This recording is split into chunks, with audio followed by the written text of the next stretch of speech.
Que tout ce qui respire loue l'Éternel, louez l'Éternel. Que tout ce qui respire loue l'Éternel, louez l'Éternel.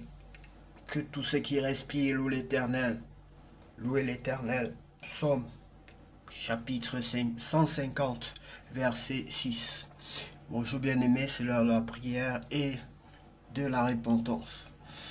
Seigneur, en ce moment de recueillement, nous venons te remercier pour ton amour et te confier la suite de cette journée. Père Céleste, merci pour cette journée que nous vivons sous ton regard bienveillant. Merci pour la paix et la joie que tu mets dans nos cœurs. Nous te confions la suite de cette journée, nos actions et nos pensées. Remplis-nous de ta sagesse et guide-nous dans toutes nos décisions. Aide-nous à demeurer dans ta présence et à agir selon ton amour. Ta parole nous rappelle que tout ce qui respire loue l'Éternel. Louez l'Éternel. Psaume chapitre 150, verset 6. Oui, bien-aimés, merci pour votre fidélité et votre amour en ce qui concerne la chose de Dieu. Merci, que Dieu vous bénisse abondamment. Nous allons donc vous communiquer sans plus tarder la prière qui nous réunit, la prière du repentant qui est, n'est-ce pas, la principale chose qui nous interpelle et qui nous amène à travailler pour le Seigneur, car il a dit allez par tout le monde et faites de tout le monde les disciples de Christ. Et nous sommes là, bien-aimés, pour vous interpeller à devenir, à croire en Dieu et à devenir des disciples de Jésus-Christ. Oui, bien-aimé, que Dieu vous bénisse abondamment. Si tu veux devenir disciple de Christ, si tu veux naître de nouveau, si tu veux recevoir le Seigneur Jésus-Christ dans ta vie comme ton sauveur personnel et ton Seigneur, tu es donc la bienvenue. Tu peux prendre la position qui honore ton Dieu et répéter cette prière après moi, bien-aimé. Tu vas dire: Seigneur Jésus-Christ, je reconnais que je suis un pécheur. Je reconnais que tu es le Fils unique de Dieu venu dans ce monde pour donner ta vie pour moi, pour mes frères et sœurs, pour le monde et pour moi particulièrement. Je t'accepte dans ma vie comme mon sauveur personnel et mon Seigneur. Seigneur, je te demande aussi de me remplir de ton Esprit Saint, de m'aider afin qu'il puisse m'aider dans ma marche de tous les jours. Je t'en supplie, Père Saint, au nom de Jésus-Christ de Nazareth, car toi seul revienne la gloire, la puissance et l'honneur pour tous les siècles. Amen. Bien-aimés, sans plus tarder, nous allons lire la parole de Dieu dans le livre de Romains, chapitre 3. Personne n'est juste. Eh bien, qu'est-ce qu'un juif a de plus que les autres? Est-ce qu'il y a un avantage à être circoncis? Oui, un grand avantage à tout point de vue d'abord. C'est aux juifs que Dieu a confié ses paroles. Mais alors, si certains juifs n'ont pas été fidèles, est-ce que cela va empêcher Dieu d'être fidèle? Sûrement pas. Reconnaissons plutôt ceci: Dieu dit la vérité et tous les êtres humains sont menteurs. En effet, les livres saints disent, en parlant de Dieu, on doit te reconnaître juste dans tes paroles. Et si on te juge, tu dois gagner ton procès. Mais si le mal que nous faisons sert à montrer que Dieu est juste, que dire? Est-ce que Dieu n'est pas injuste quand il nous frappe de sa colère? Ici, je parle comme tout le monde, sûrement pas. En effet, si Dieu était injuste, comment pourrait-il juger le monde? Amen. Mais si, par mon mensonge, la vérité de Dieu apparaît plus clairement pour montrer sa gloire, alors pourquoi est-ce que moi je suis encore condamné comme pécheur? Certains nous insultent et ces gens-là méritent d'être condamnés.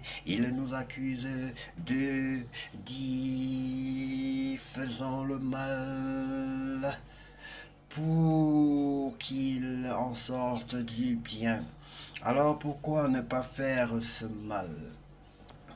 Mais quoi, est-ce que nous, les Juifs, nous sommes au-dessus des autres?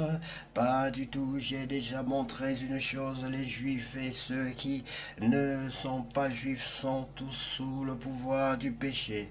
Dans les livres saints, on lit, aucun être humain n'est juste, même pas un seul. Personne n'est intelligent, personne ne cherche Dieu. Tous ont quitté le bon chemin, ils sont tous corrompus. Personne ne fait le bien, même pas un seul. Leur gorge est comme une tombe ouverte.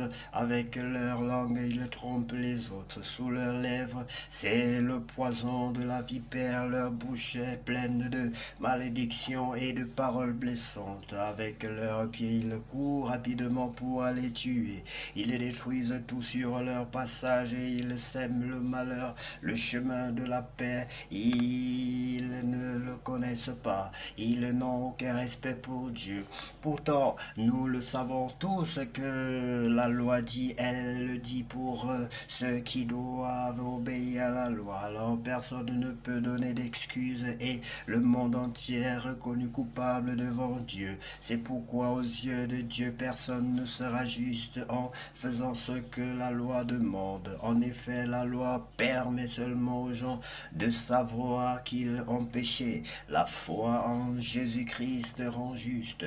Mais maintenant, Dieu a montré de quelle façon il nous rend juste sans la loi. La loi de Moïse elle-même et les prophètes prouvent cela. Dieu rend juste les êtres humains par leur foi en Jésus-Christ. Il le fait pour tous ceux qui croient au Christ parce qu'il n'y a pas de différence entre eux. Tous ont péché et tous sont privés de la gloire de Dieu. Mais dans sa bonté, Dieu les rend justes gratuitement par Jésus-Christ, qui les libère du péché. Dieu l'a offert en sacrifice. Alors par sa mort, le Christ obtient le pardon des péchés pour ceux qui croient en lui. Ainsi, Dieu a voulu montrer qu'il est toujours juste. L'était autrefois, quand il a été patient et n'a pas puni les péchés des êtres humains, mais il est juste aujourd'hui, puisqu'il veut à la fois être juste et rendre juste ceux qui croient en Jésus.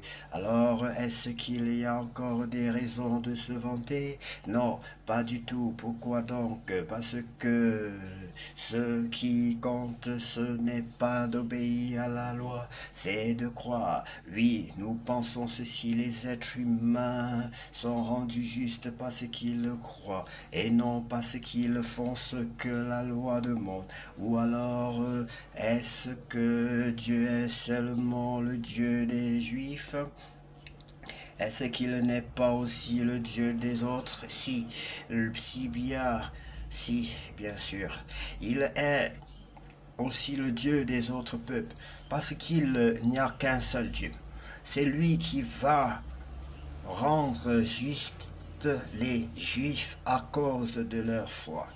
C'est lui aussi qui va rendre juste les autres peuples à cause de leur foi.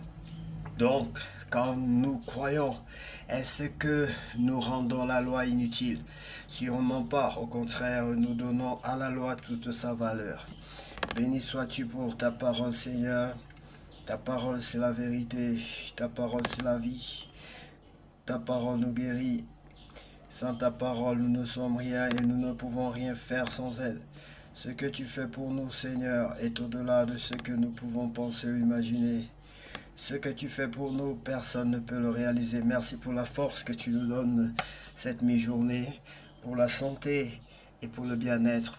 Merci pour tout ce que tu as fait pour moi particulièrement. Tu m'as donné la force de faire à manger et tu m'as donné, c'est un témoignage, tu as guéri mon pied, tu m'as donné l'intelligence, tu as augmenté ma foi, Seigneur. Tu m'aides à exercer ma foi. Qu'il en soit ainsi aussi pour mes frères et sœurs qui m'écoutent et qui veulent grandir dans la foi. Soyez bénis, bien-aimés, que cette journée soit la plus belle de toutes les journées à passer sur cette terre au nom de Jésus-Christ. Amen.